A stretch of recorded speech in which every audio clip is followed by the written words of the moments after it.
On the topic of transfers of outbound data from Indonesia, I'm sure for those of the audience who are familiar with, who's involved in this exercise, you have to go through the coordination notice.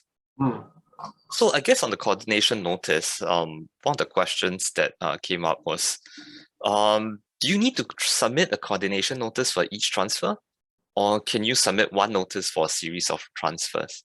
Yeah, that's the thing. That's something that we often, that is something that often asked by clients as well, because actually the regulator right now has not issued any guidelines on this. So they have the requirement, they have the definitions, but it does not detail the procedures on how to do that.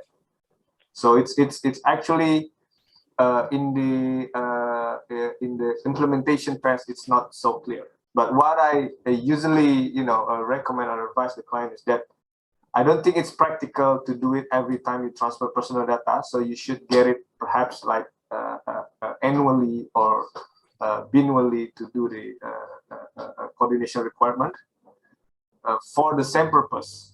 But if you have like another purpose, you want to transfer to other entity for another purpose, then you should submit another notifications to the Ministry of Communication Informatics. Okay, understand.